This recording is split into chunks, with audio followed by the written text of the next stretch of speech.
안녕하세요. 막차폐차입니다. 조기폐차를 신청하신 분들 중에서 당연히 본인이 저소득층 또는 소상공인으로서 추가 지원금 대상이라 생각하고 신청을 했는데 실제로는 추가 지원금을 받지 못해서 유감을 표하는 분들이 생겨나고 있습니다. 그래서 오늘 막차폐차에서는 조기폐차 추가 지원금 대상이 되기 위해서 어떤 조건에 충족을 해야 하는지 몇 가지 예를 들어보려고 합니다. 먼저 조기폐차 대상 차량이 기초생활수급자, 차상위 계층, 소상공인이 소유한 차량이라면 상한액 범위 내에서 기본 지원금의 100만 원의 추가 지원금을 받을 수 있는데요. 여기서 몇 가지 확인해 주셔야 하는 부분이 있습니다. 첫 번째는 조기폐차 신청 차량이 2인 이상 공동 명의인 경우인데요. 이때는 명의자 모두 저소득층에 해당이 되어야지만 추가 지원금 대상으로 인정이 됩니다. 하지만 소상공인 소유 차량으로 추가 지원금을 받고자 하는 경우에는 저소득층과는 좀 다르게 공동 명의자 중에서 한 명만 소상공인에 해당이 되어도 추가 지원 대상으로 인정이 되고 있습니다. 이 경우에는 나머지 한 명의 공동 명의 소유자에 대해서도 업종별 소상공인 연간 지원 대수의 한도가 적용이 된다고 하니까 참고해 주시길 바랍니다. 추가적으로 이번 2025년에 개설된 사항에 따르면 소상공인으로 적용받는 소유자는 신청일로부터 역산하여 6개월 이상 해당 차량을 연속으로 소유한 경우에만 추가 지원 대상으로 인정이 되고 있다고 하니까 이 점도 꼭 참고하시길 바랍니다. 두 번째, 소상공인 소유 차량으로 추가 지원을 받을 경우 소상공인 확인서에 법인 번호가 기재되지는 않았는지 확인해 보셔야 합니다. 만약 법인 번호가 기재가 되어 있는 경우 소상공인의 소유 차량으로 인한 추가 지원은 불가능하다고 합니다.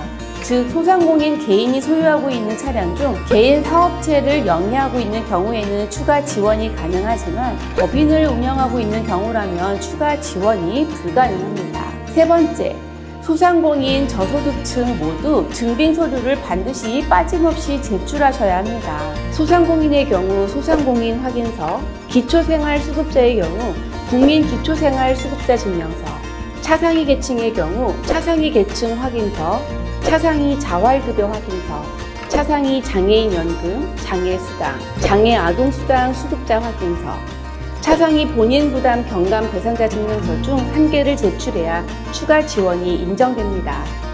이렇게 추가 지원을 증빙하기 위해서 제출하는 서류 중에 국민기초생활보장 수급자 증명서와 차상위 계층 확인서와 같은 서류들은 조기폐차 신청일 이전 1개월 이내에 발급된 서류만 인정이 되고 있습니다. 네 번째, 저소득층과 소상공인에 해당되는 차량은 중복으로 추가 지원을 받을 수가 없습니다. 만약 조기폐차 신청 차량의 소유주가 저소득층에 해당이 되고 동시에 소상공인 사업체를 운영하고 있다고 하더라도 200만 원을 추가 지원금으로 모두 받는 것이 아니라 기본 지원금의 100만 원만 정액으로 추가 지원이 가능하고 있습니다. 다섯 번째, 법인 명의로 등록된 개인 소유 차량이라고 할지라도 추가 지원금을 받을 수 있는 경우도 있다고 하는데요. 만약 운수회사와 같이 법인 명의로 등록된 개인 소유 차량의 경우에는 등록 원부에 개인 소유 차량으로 등재가 되어 있고 소유주가 국민기초생활보장법에 의한 생계, 의료, 주거, 교육급여 수급자 또는 차상위 계층 수급자인 경우에는 저소득층 차량으로 인정이 되어서 추가 지원금 지급 대상이 될 수 있습니다. 여기까지 좀 애매모호했던 추가 지원금 지급 대상 조건에 대해서 알아봤는데요. 오늘 막차폐차에서 설명드린 내용을 좀 참고하셔서 정부에서 지급받는 추가 지원금을 받을 수 있는 차량이라면 놓치지 말고 서류 준비를 잘 하셔서 꼭 좋은 조건으로 조기폐차 하시길 바라겠습니다. 현재 지자체에 개별적으로 2025년도 2차 접수가 하나둘씩 개시가 되고 있습니다. 만약 아직도 조기폐차 신청을 고민하고 계시는 4등급 또는 5등급 노후견유차 소유주분들께서는 이 점 참고하셔서 서둘러 조기폐차 공식 대행 사업자인 막차폐차로 연락 주시길 바랍니다. 감사합니다.